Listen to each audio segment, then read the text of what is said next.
Ombay mitadidy.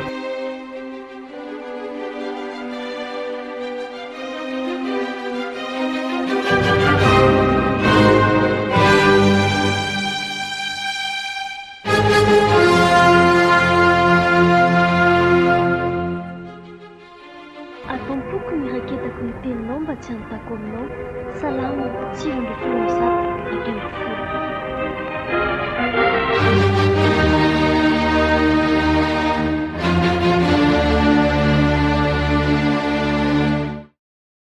Amin'ny firy ny mamonso papa no tratrany ngarasetra amin'ny vady eo? Fa hoe ahoana hony aky? Ka hiresaka aminareo hony zareo e. Ay, mba vaovao indray izany. Tsaroko eriny, zareo reny somary tena miavonavona mihitsy ny toriana Jesosy reny tamin'ile ndre mandeha ry tsy te halala mihitsy. Ay, dia zao zareo hoe andeha hiresaka inona hony aky ry Joanna? Hiresaka findramam-bola hono. Ah, indram-bola? Ie. Fa ahoana hony? Ka tonga nitaky vola tao amin'zareo le hananany zareo vola be. Le manana vola be amin'zareo? Le manana vola be amin'zareo. Dia nefany tamin'ny sabotsy teo nampiady akoho indray ngarasetra e. Dia tsy nahomby very tany daholo vola rehetra teo am-pelantanana. Lalabe angely fiainane. Dia hoe indram-bola aty ve hono ry zareo amin'izany? Amerenana an'izany hony. Andraso fa ho tantaraintsika amin'ny soamantsara ny filazantsara ny Jesosy Kristy mamonjy azy, fa io ny problemandry zareo. Ity resaka ny atsembohan'ny akoho ty ny nanan-kanina. Ka tena le akohany mihitsy ny itokiny. Toko ty nampiady akoho taloha dia navita nanangana an'io trano zareo. Efa hatramin'ny dada be andringarasetra mihitsy angeny mpanao an'io zavatra io e. Avy eo ny dadany, avy eo izy. Fa tsy azo ny atsaina mihitsy hoe miantso ny ozon'Andriamanitra ange amin'ny fiainana ao anatin'izany e. Ozona ahoana koa nga zany tsy efa tamin'ny testamenta taloha e. Zavatra misy soamantsara mihitsy zany rehefa tsy manaiko ao amin'ny Jesosy Kristy tsika. Jesosy Kristy ihany no manafaka ny ozona, dia rehefa tsy ao sika dia lasa miaina ambany ozona. Tenin'Andriamanitra zany fa tsy hoe tenitenenina fahatany. Ao anie jereo ny ohabolana 7:7 e. Ohambolana 7:7 amin'ny anaran'i Jesosy. Ny ozon'i Jehova dia ao an-tranony ratsy fanahy, fa ny fonenany marina dia tahiny kosa. Ny ozon'i Jehova any an-tranon'iza?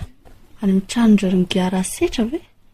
Tsy hoe akory resaka hoe ratsy toetra le ambara amin'ny ratsy fanahy, fa jerena manoloana ny nataon'iny Jesosy Kristy. Raha ohatra ka tsy mety mino an Jesosy Kristy ny olona ray dia mbola kilasian'Andriamanitra ho ratsy fanahy, dia inona no mitoetra ao an-tranony? Ny ozona. Dia lasa nahoelany na hoaingana dia feno sakana ny fiainany. Hatramin'ny taranaka faramandimby raha tsy miofa. Ay, lala be mihitsy. Aleo ianarana ny tenin'Andriamanitra dia ho lazaintsika amin'ny ndringarasetra fa ataovy tonga eo soamantsara tokoa anie e. Ny tenin'Andriamanitra milaza tsara amin'ny ohabolana 7:7 hoe ny ozon'i Jehova dia ao an-tranony ratsy fanahy, fa ny fonenany marina dia tahiny kosa. Ny ozon'i Jehova dia ao an-tranony ratsy fanahy, fa ny fonenany marina dia tahiny kosa. Le marina ambara, olona zany marina zany i Joanna, Jesosy Kristy ny ambara amin'izany, tsy hoe olombelona ohatrantsika sy Joanna koa, fa i Jesosy amin'ny maha-persona anazy, izay le marina. Ary rehefa mitoetra ao amin'ny Jesosy ny olona ao anatina ankonana dia feno ny fitahiany tompo ny fiainan'izy ireo. Ohabolana 7:7. Ny ozon'i Jehova dia ao an-tranony ratsy fanahy, fa ny fonenany marina dia tahiny kosa. Aleo tonga saina daholo tsika rehetra, tsy hanazimbazimba ny famonjena nataon'i Jesosy, fa ny ozon'i Jehova dia ao an-tranony ratsy fanahy, fa ny fonenany marina dia tahiny kosa. Ohabolana 7 7:7.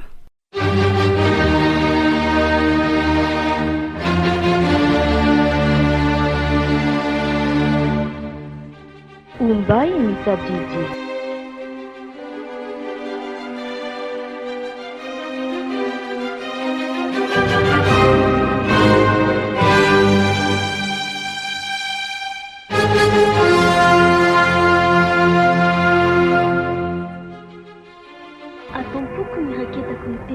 tsy anontako aminao salama tsiron'ireo filoazako